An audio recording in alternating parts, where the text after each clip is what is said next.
United States of America, and to the republic for which it stands, one nation, under God, indivisible, with liberty and justice for all.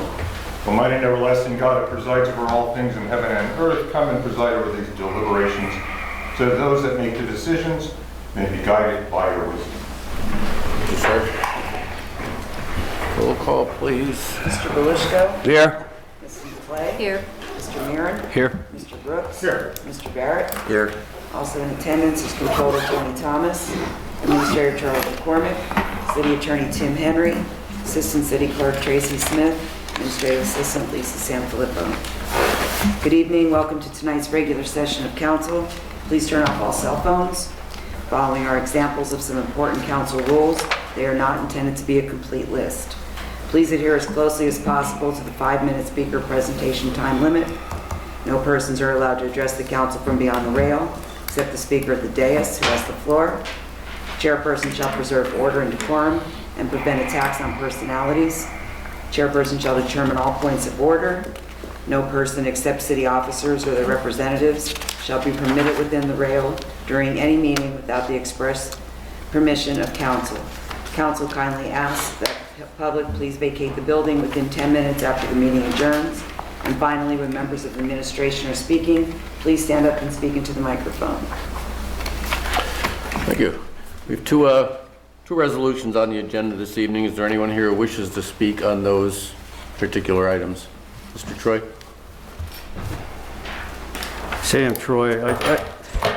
Just a couple quick comments on the stripping, line painting and maintenance. I know, as it says here, it was the lowest, I assume it is the lowest responsible bidder. I don't assume, Mayor, or anybody who knows the DPW, I guess cannot, it just seems like a lot of money here. Is that funded, is that coming out of, it doesn't say, and I know I wasn't able to make Tuesday, sorry, Mayor, so I don't know the specifics, but I assume that's coming out of the general fund, the 50,000 or where? And the second one is more specific, but it said it is coming out of the liquid fuels program, which is good. I just have the 2 points, the 2 questions on the first thing, first item. So is that coming out of the general budget? And also could not, and I guess the answer is pretty much a moot point. I guess DPW cannot contribute to the line painting, and I mean, I don't assume they would have been able to do the whole thing, but I can't, don't they have, isn't there someone in DPW who can do part of that work? That seems like, to me, I don't know, 50 grand a year seems like a lot of money. And I guess that's a responsible bid. I'm not saying it's not. But I'm always conscientious. See, I commit to what they call frugality. You know what that is, right, Stan? Frugality in the part of spending, and it just seems like a lot of money. So as I said, I just wondered whether, if somebody could explain to me which area of the budget the money is coming from, and also could DPW contribute anything to lower that cost? That's all I have. McCormick, would you like to respond? Sam, it comes from liquid fuels. And the reason that it's contracted out is that there are requirements, PennDOT requirements, that require certain expertise. So they require, our DPW employees do other types of painting. We do driveway, no parking, and we also do painting along the street curbs, etc., and obviously general maintenance painting, etc. But these are certain requirements that are required for liquid fuels. Okay, I still have something on the second item, or no? Go ahead.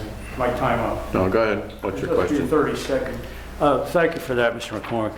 But on the second item, again, it doesn't explain. I was told that it has to do with people who have poor eyesight, I guess, which is certainly a good thing to do. Traffic signal infrastructure improvement project. So that, I guess, affects the whole downtown area and wherever there are traffic signals, or is it just one small area of the city? But I was told that it had to do with the people who are visually impaired. I don't know if that's true. I was just wondering, that project, that's all. Well, in the resolution, Sam, it does say that it's going to be 10 locations in the city, 2 of which will have cameras installed. And I don't know if it's particularly vision, but it's recommended for ADA compliance. Oh, I see. Under ADA. Yeah. Thank you. You're welcome. Anyone else on pending legislation? Take that. Okay, we'll need a motion and second on the consent agenda resolutions, which includes the 2 resolutions and 3 minutes. Motion. Motion by Mrs. McClay, Second. second by Mr. Muir. Mr. Belishko? Yes. Mrs. McClay? Yes. Mr. Muir?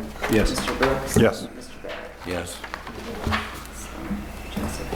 Okay. That's it. That's a presentation. Okay, Mr. Belisco, anything since Tuesday? Nothing more, Mr. Chairman. Thank you, sir. Ms. McLeod? I do. I actually have a few things. Let me just quickly.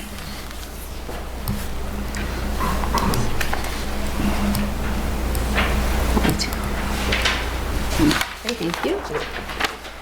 Okay, so can I get an update on the barbecue restaurant that was going to go down by Shields Shields Family Market?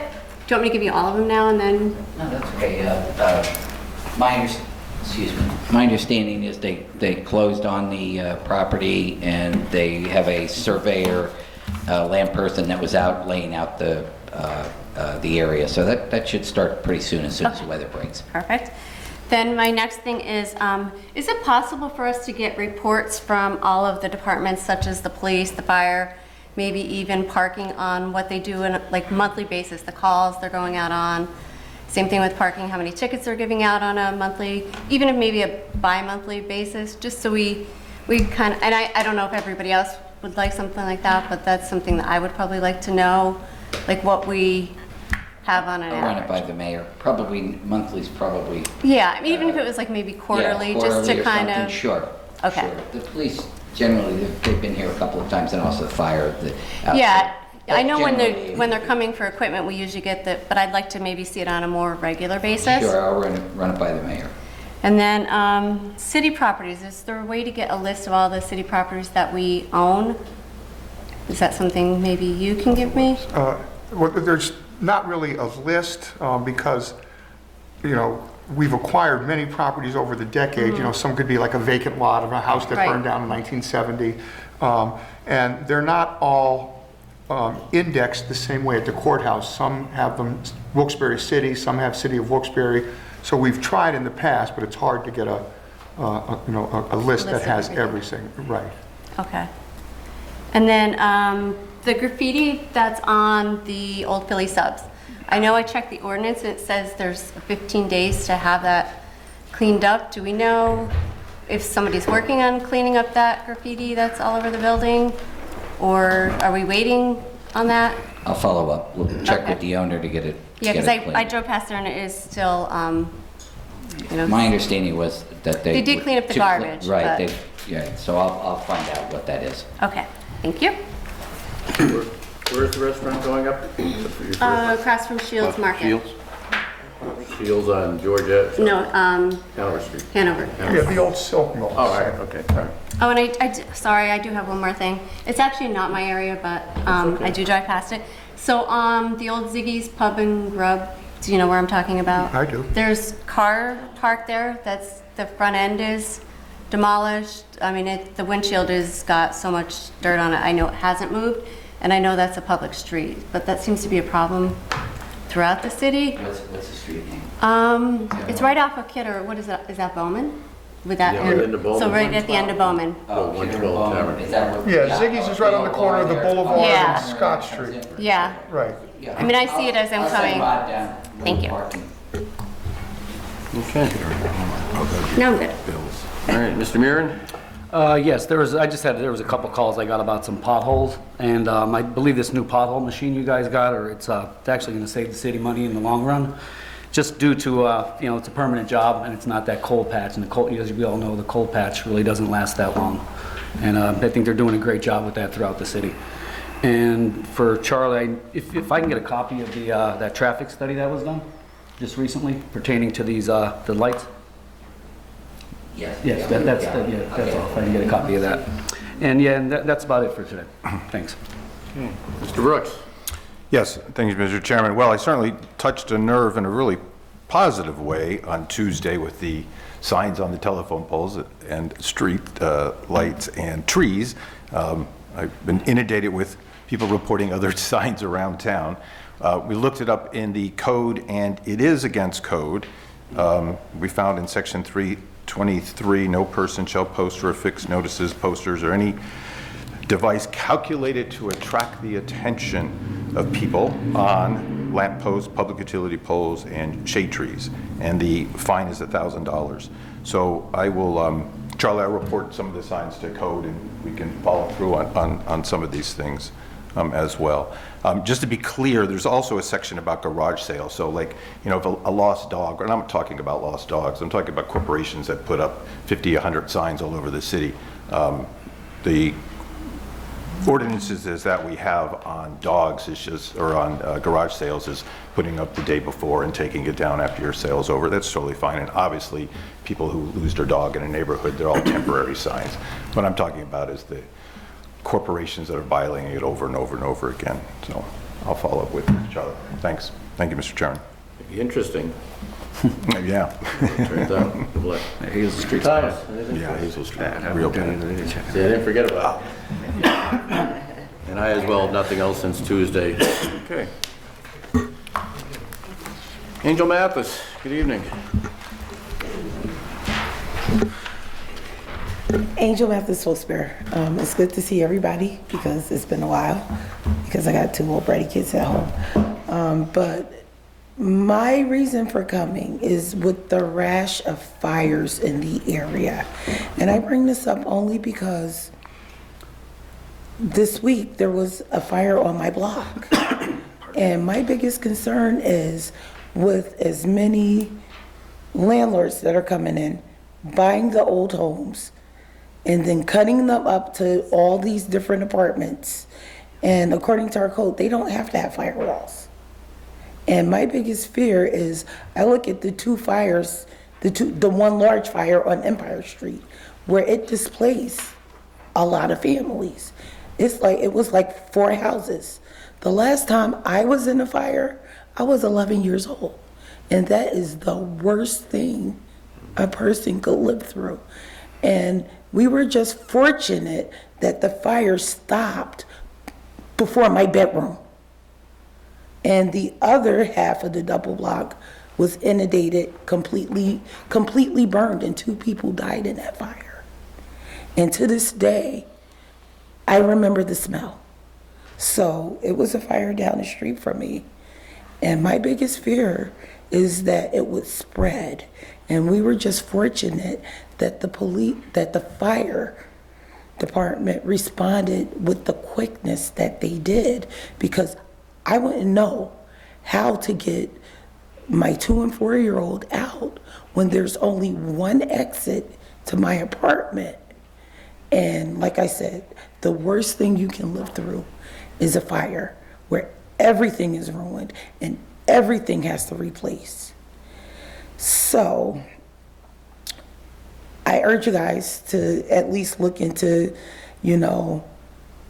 having someone go over the city codes, because this is not going to be the end of all these fires as long as you have people on top of people on top of people living on top of people. Because just in the double block that I live in, there are 5 apartments, but they're owned by 2 different owners. And there are no firewalls. There's no firewall in my apartment, where when my downstairs neighbors' cats piss all over the wall, you can smell it in my apartment. And so my biggest fear is that maybe our building codes need to be updated to what today is. because I would hate to be trapped in my apartment, which I keep 3 fire extinguishers, but that will do me no good if the apartment below me is on fire. The second issue I have is we have a new squatter house. The house was just recently torn down, so within the last 2 days, squatters kicked in the door of the White House next door to it, and there are already shopping carts starting to gather. And that's all I have. Where are the shopping carts at? I'm sorry. In front of the house. Where is that at? On South Franklin. Okay. The building, I don't know if anybody would care to comment on it, but I do know that our inspectors, we do have the rental ordinance and inspections, and when somebody does convert a single-family home into apartments, they have to follow the building codes, the national building codes, before it's issued an occupancy permit and passes inspection. But you're right about firewalls. I mean, you see those between generally adjoining or structures that are abutting. But it's difficult to when you're converting a house into like 3 or 4 apartments. They do follow a code, and it's a national code, and they make sure it's as safe as it can be. But I agree with you. You don't know what your neighbor downstairs is cooking or what's going on. It's definitely a risk and a hazard, but in that respect, but we do as much as we can. We can. Angel, what's the address of that property? Do you know? I'm not sure, but they tore down the house that was Right, across. right. It's the one, if you're... If you're looking up the empty lot now, it'll be, It's the white one. okay. On the side of the empty lot. Mr. Troy? Sir? Sam Troy, I have a few issues I'd like to bring up here. I'm surprised, I just want to say, first of all, I'm a little surprised that when you go around the room and asking the individual council members whether they have any issues, anything significant. I did hear that there are a couple of things, but that seem relatively trivial to me. I think what might be advisable, especially for the 2 new people, and to consider what the city's problems are. Does this city have any problems? I mean, I think that's a ridiculous question. The city's got problems, right?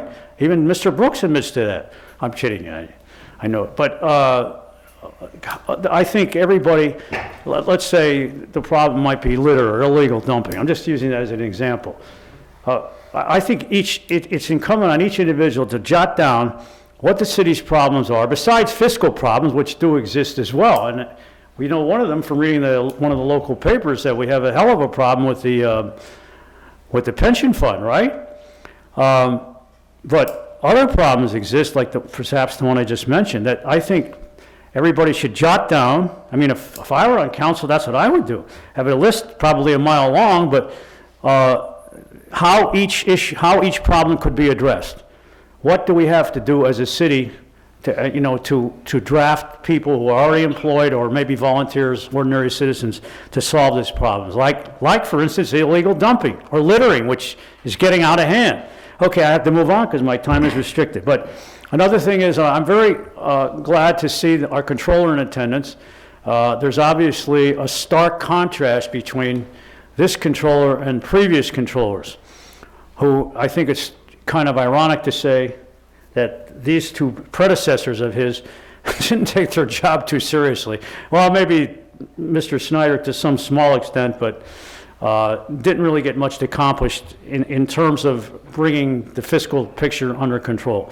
And I'm really glad that we have a guy here who's conscientious. And I wish that, I don't know what would be necessary for this to happen, Tim, but I think if council had to pass a resolution to have him give a so-called controller's report every meeting. I mean, I think every meeting would be advisable, but at least every other meeting or once a month. I'm sure he's ready, willing, and able to do it. And I'm sure, I mean, the citizens would love to hear, for instance, how much money is in the ARP fund, how much is in the general fund, how much interest is the ARP money. I mean, do you know the answers to these questions? I don't. I tried to get some information on this, and I haven't been able to do it. So I think to the best of his ability, he would provide some of this information. I'm always an advocate of transparency in government. That's how we achieve democracy. I mean, there has to be more transparency. I think that's one way to do it. So I don't know if it's necessary to pass an ordinance. Maybe you can comment on that, Tim, Mr. Henry, or if council would be interested in having that, to have him give a report, because let's face it, our previous his predecessors, Kathy Kane, Darren Snyder, really didn't accomplish very much. In fact, in my way of looking at it, we're counterproductive.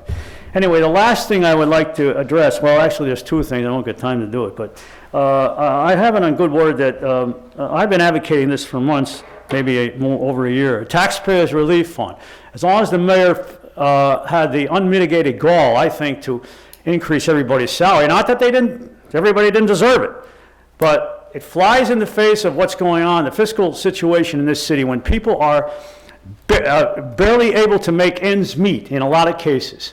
I don't think it's fair, and even, I know some of you people might have rejected your increases in the council, but a lot of administrative people got them, and across the board, police, fire, et cetera. And again, not that these people don't deserve them, but in light of that, to compensate for that, there should be some break. The mayor did not cut any taxpayer relief at all directly. I advocated at least giving senior citizens or people on fixed incomes a 1% discount on their property taxes. That didn't happen. There's no time element involved that you can take another 30, 60 days to pay your taxes if you have a hard time. And there was no direct reduction in property taxes. So I'm advocating that any extra money that this city has, wherever it is, to be put in a taxpayer relief fund that people can draw on, people who are economically disadvantaged can draw on and help pay their taxes. And lastly, since I only have 6 seconds, I want to wrap it up very quick.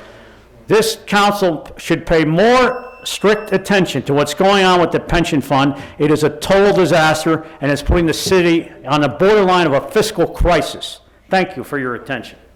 Thank you. Anyone care to address? This council is involved with the pension fund boards. You might have, if you attended the meeting the day before yesterday, the aggregate. Yeah, I couldn't make that. Yeah, I was in attendance, and board members or council members are routinely. Do you see any remedy for the situation? Well, don't you think? I mean, that meeting went on for quite some time, so I wouldn't want to get into all of that. I'm sure you read the news accounting of what went on, and it was fairly accurate. You can't comment, in other words, Mr. Barre? I don't want to get into all that right now. There's a lot of things that were discussed. Well, could you just say, at least, do you think it needs fixing? Do you think the Auditor General is in the right, or? There are things that the city is addressing as a result of the Auditor General's report. I'm satisfied with it. Thank you. Mr. Carr? Good evening. Hi, Jason Carr, Sailorsburg, Pennsylvania. Bill, I have to address you. You've been here for 20 years. Address council, sir. I can't address, I'm addressing you as the chairman. That's one of the rules. You've been here for over 20 years, and I've been coming to meetings for about 5.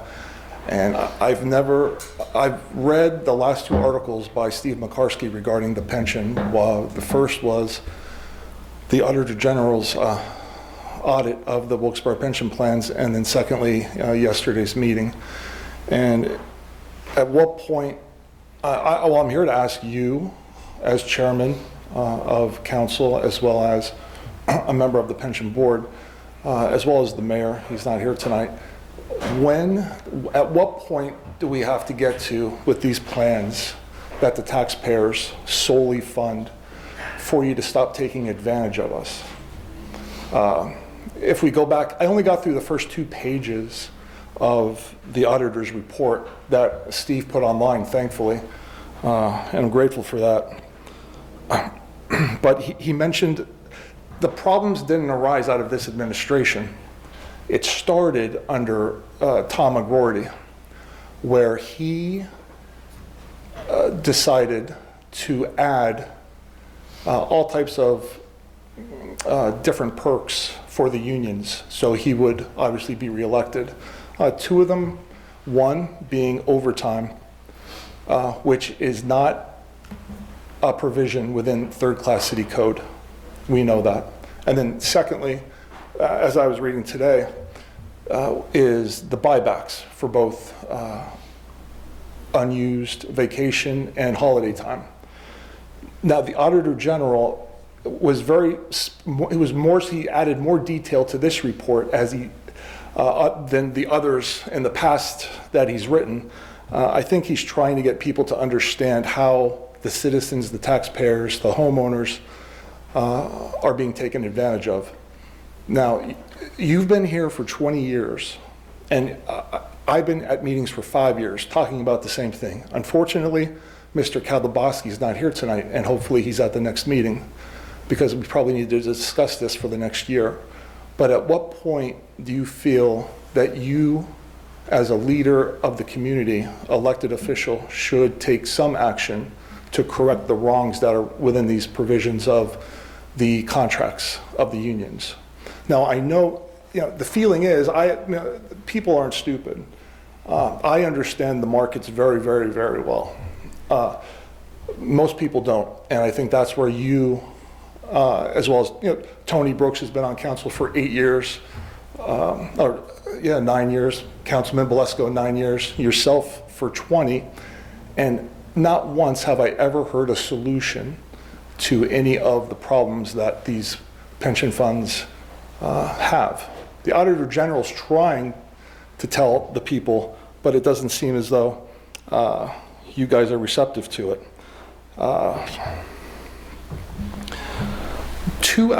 He mentioned only two out of the 5 pension plans that the city has are actually healthy.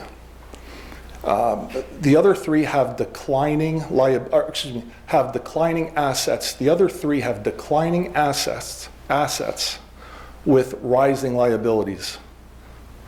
The mayor, when he first took office, obviously it was a deal before he ever took office.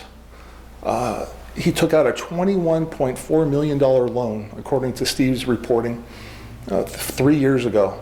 Because if you had gone under that 50% threshold, the state would have come in. And I remember you saying in a council meeting, you don't want the state to tell you what to do. But the state's trying to tell you what to do. They're trying to tell you to do the right thing.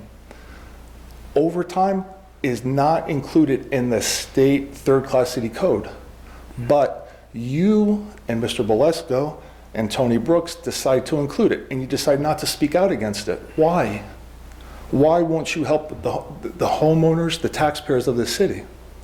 I'm trying to be really as respectful as I can right now to try to invoke some type of answer from you, some type of constructive solution in the future that the unions, the taxpayers, the administration can come to a resolution, because things aren't good right now, are they? You finished? The time's up. Yes, you are. Okay. I wish you were able to attend the aggregate pension fund meeting that just took place and addressed your concerns to the board there, which would have given you specific answers that we may or may not be able to provide. But some of the things that you mentioned, yes, it is, the pension funds are funded in large part by the city, everyone here in the room, and also in large part by the individual contributors, those being the employees of the city that contribute a portion of their paycheck back into the funds. We invest them, so I'll correct you there on that point. It's not solely by the taxpayers, it is also by the individual employees that contribute to it, in the hopes that someday when they do retire, they will be able to collect a pension. Most actually, the officer in the back and others, uniform contributors, don't contribute to Social Security, so they rely on it, and they contribute a large part of their salary back into the pension funds. And the pension funds actually, you read the article itself, and I don't know if you looked into it a little bit further, but the return on investments was quite well. They did quite well I don't know where you're thinking that they didn't do well. And one of the things that you did mention, there are 5 different funds, as you're aware. You seem to know quite a bit about it. And some of them have increasing liabilities because there's the old funds, old police, new police, old fire, new fire. And you have more people drawing pensions than contributing in some of the older funds. In the older funds, you do. So obviously, the liabilities are going to be great in those funds. And I'm not going to go into any more detail about that, but I know that the administration is working hard because a lot of these concerns that you brought up are concerns that deal with collective bargaining agreements, which supersede the third-class city code. These are awards that were made, as you alluded to, many, many years ago under former administrations. And they are working to correct some of those, but they have to be negotiated. We just can't unilaterally change things. I just encourage you next time, the next aggregate pension meeting, that you come to it and bring those concerns up. I promise. And maybe you'll get more specific answers to some of your questions. But I do appreciate your interest, and it is a concern for everyone. We want to make sure that these funds do stay in place for all of our employees and make sure that they are solvent and they continue on and we're hopeful that they will. So I do know that they are working well and hard to correct any concerns that the Auditor General may have brought up. People are going to lose their houses over this, and you know that. Can I I'm just not add going to as go well? back and forth on that. Anyone else? So I did question it as well. My understanding is that the newer pension, the overtime does not count towards that. Am I correct in that? So that has already stopped. So, as you know, my son is a cop. His pension will be based off his base salary. He can work all the overtime he wants. That will no longer go towards his pension. So I know that has stopped. Fantastic. It's a long term. Going to take Yeah, time. I did ask that as well. So, yeah, I mean, there's still a few out there that I believe do get the Take overtime time. towards it, but can't just, But thank you for your concern. Appreciate it. Okay, anyone else from council? Okay, the motion adjourned. Motion. Thank you.